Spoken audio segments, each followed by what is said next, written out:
Olá, sabe, a ansiedade parece que virou a trilha sonora da nossa geração, não é verdade? É um barulho constante na mente. Mas e se existisse um jeito de, sei lá, baixar o volume desse ruído? Hoje a gente vai mergulhar fundo nos ensinamentos de um livro chamado Não Se Preocupe.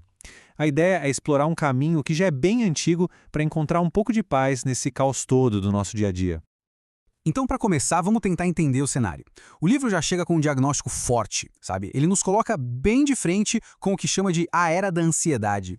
E a partir daí, já lança uma pergunta que, bom, vai direto na ferida. E o ponto de partida é essa frase aí, que é bem poderosa. A gente vive na era da alma inquieta. Pensa bem, com tanto avanço, tanta tecnologia, medicina, parece que a gente tinha tudo para estar tranquilo, né? Mas por dentro a realidade é outra. Muita gente se sente o tempo todo inquieto. A mente não para, tá sempre a mil, mas o coração, muitas vezes, fica com aquela sensação de vazio. E é aí que o livro nos desafia a cavar mais fundo. Tipo, será que a fonte de toda essa preocupação é só o trabalho? As contas para pagar? O futuro que parece tão incerto? Ou será que tem algo mais profundo rolando dentro da gente? A resposta, ou pelo menos o começo dela, vem com essa ordem de Jesus que é bem radical. Não andeis ansiosos. Imagina só, isso foi dito para uma multidão que não tinha a menor garantia do que ia acontecer no dia seguinte. Então não é um conselhinho superficial, sabe? É um convite para olhar a vida, as nossas necessidades de um jeito completamente novo.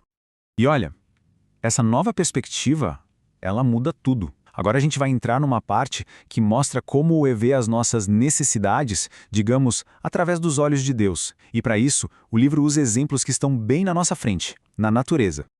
A primeira analogia é genial. As árvores. Pensa só, elas não ficam obcecadas em guardar, em acumular para o futuro. Elas simplesmente confiam que todo dia vai ter o que precisam. E claro, isso não é um convite para ser irresponsável de jeito nenhum. É mais um convite para a gente observar um modelo de confiança. Uma confiança radical. E quando a gente coloca lado a lado, o contraste é fascinante. De um lado, a realidade das aves, vivendo nessa confiança diária. Do outro, a nossa realidade, né? Marcada por essa necessidade constante de controlar tudo, de planejar cada detalhe do futuro.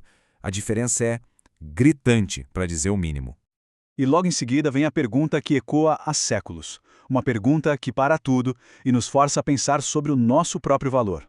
Poxa, se o Criador cuida das aves com essa consistência toda, como será que ele olha para a gente? A gente que, segundo o texto, tem um valor incomparavelmente maior.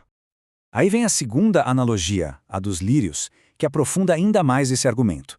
O ponto aqui é que o cuidado de Deus não é só para sobrevivência, não é o básico.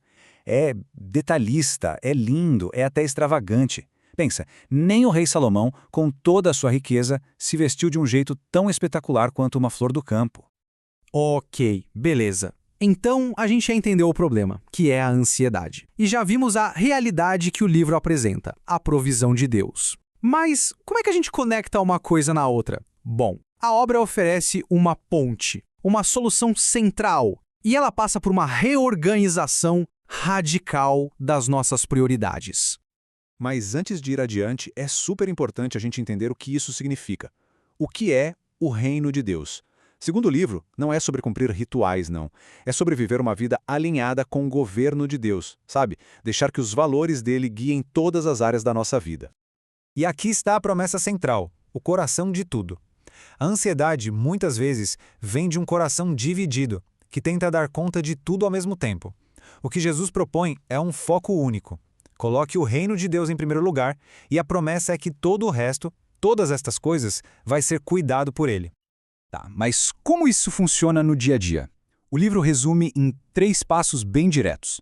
Primeiro, uma mudança de valores. O que é importante para Deus passa a ser importante para a gente. Segundo, viver com integridade, com obediência. E terceiro, que é a consequência natural disso tudo, uma confiança que vai crescendo de que se a gente cuida do que é de Deus, Ele com certeza vai cuidar do que é nosso. O que nos leva a um ponto super importante. Confiança não é só um sentimento que aparece do nada, né? É uma prática, uma coisa que a gente faz todo dia. Então, a pergunta é, como a gente transforma esse princípio num verdadeiro estilo de vida? Bom, a obra sugere algumas disciplinas, práticas mesmo. A oração, por exemplo, que é aquele diálogo que nos lembra, ei, não estamos nessa sozinhos. A meditação na palavra, que ajuda a reprogramar uma mente que está acostumada a ser ansiosa. e a gratidão, que é uma ferramenta poderosa para quebrar o ciclo do medo, porque nos faz focar em tudo que Deus já fez.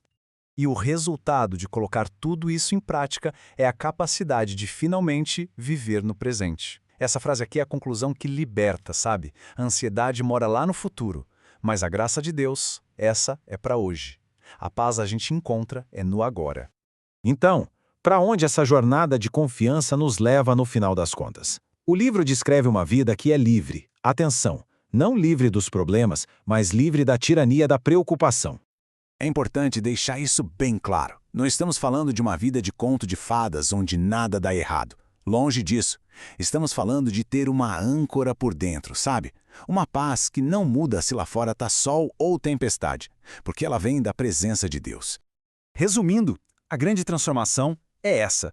É sair de uma mentalidade de medo, de que sempre vai faltar alguma coisa, para uma mentalidade de segurança e confiança. É literalmente trocar o medo da falta pela fé num provedor que, segundo a obra, nunca falha. E para fechar, fica essa reflexão no ar. O livro nos deixa com essa pergunta: a preocupação é algo inevitável, faz parte do pacote de ser humano e ponto final? Ou será que é, na verdade, uma questão de foco? Uma escolha que a gente pode fazer todos os dias? A resposta, segundo o que vimos hoje, está na decisão diária de confiar.